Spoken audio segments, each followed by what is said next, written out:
আসসালামু আলাইকুম। সবাই কেমন আছেন? আজকে আমি আপনাদের জন্য নিয়ে এসেছি চিংড়ি মাছ দিয়ে কচু পাতার ভর্তার রেসিপি। এর জন্য আমি আমাদের বাড়িতে যে কচুগুলো হয়েছে সেখান থেকেই কিছু কচু এবং কচু পাতা কেটে নিচ্ছি।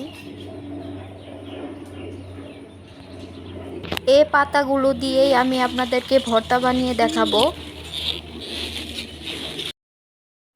এই ভর্তাটা বানানোর জন্য লাগবে পেঁয়াজ, রসুন, কাঁচামরিচ এবং চিংড়ি মাছ। কচু পাতাগুলোকে আমি ছোট ছোট করে কেটে নিচ্ছি।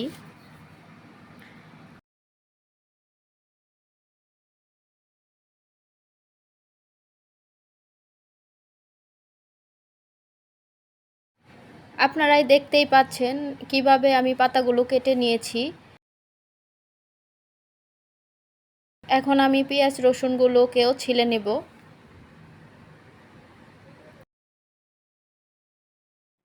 ছিলানো শেষ হয়ে গেলে সমস্ত উপকরণগুলো ভালো করে পানি দিয়ে ধুয়ে নেব।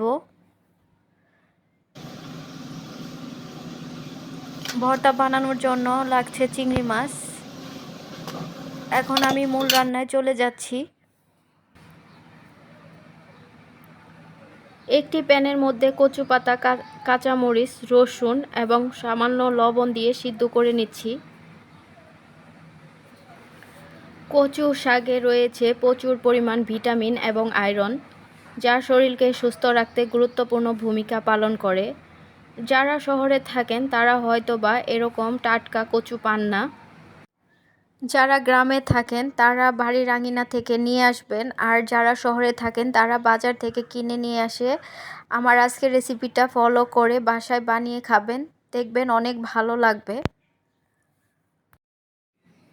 কচু পাতাগুলো ভালো মতো সিদ্ধ হয়ে গেছে। এখন এক পাশে সরিয়ে নিচ্ছি।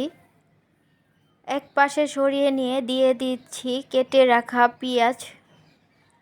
পেঁয়াজ, রসুন, কাঁচামরিচগুলোর মধ্যে সামান্য তেল দিয়ে ভালো করে ভেজে নিচ্ছি।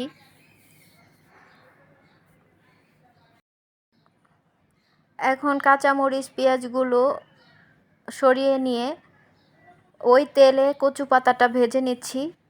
এক পাশে কচু পাতা, এক পাশে পেঁয়াজ, আরেক পাশে দিয়ে দিচ্ছি ধুয়ে রাখা চিংড়ি মাছ। চিংড়ি মাছটা দিয়ে ভালো করে ভেজে নেব, যাতে চিংড়ি মাছ কাঁচা না থাকে। চিংড়ি মাছগুলোকে হালকা বাদামি করে ভেজে নিতে হবে।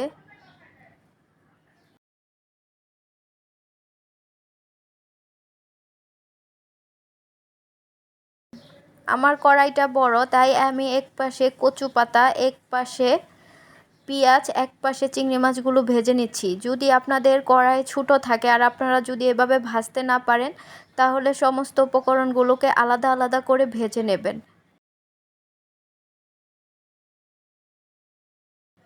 আপনারা দেখতেই পাচ্ছেন আমি একসাথে কিভাবে 3 জায়গায় 3বার নেড়েচেড়ে ভেজে নিচ্ছি।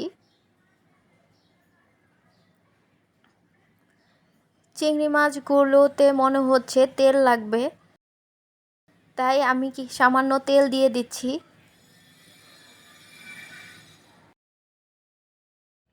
তেল দিয়ে চিংড়ি মাছটাকে ভালো করে ভেজে নিচ্ছি।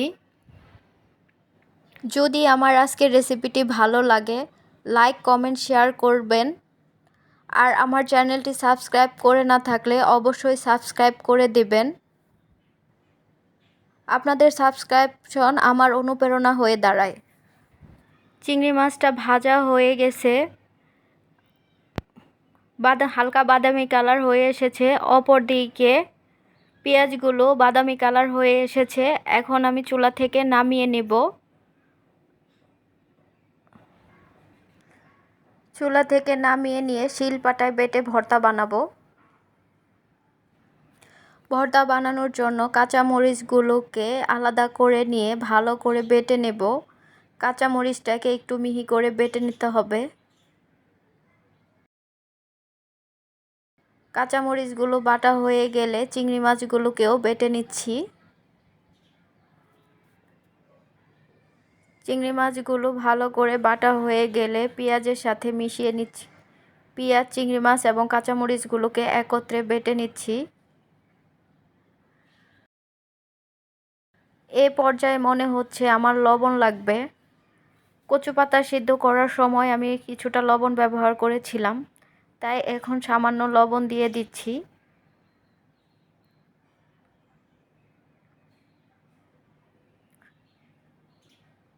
লবণ দিয়ে আরেকটু ভালো করে চিংড়ি মাছটাকে বেটে নিচ্ছি। চিংড়ি মাছটা বাটা হয়ে গেলে একই সাথে কচু পাতাটাকেও বেটে নিচ্ছি। কচু পাতা এবং চিংড়ি মাছ বাটা একত্রে ভালো করে মিশিয়ে নিলাম। আপনারাও বাসায় ভর্তাটা ট্রাই করবেন আর আমাকে কমেন্ট করে জানাবেন কেমন হয়েছে। এ ছিল কচু পাতা দিয়ে চিংড়ি মাছের ভর্তা। আজকের জন্য বিদায় নিচ্ছি। আবার ফিরে আসবো নতুন কোনো রেসিপি নিয়ে। সে পর্যন্ত সবাই ভালো থাকবেন। খোদা হাফেজ।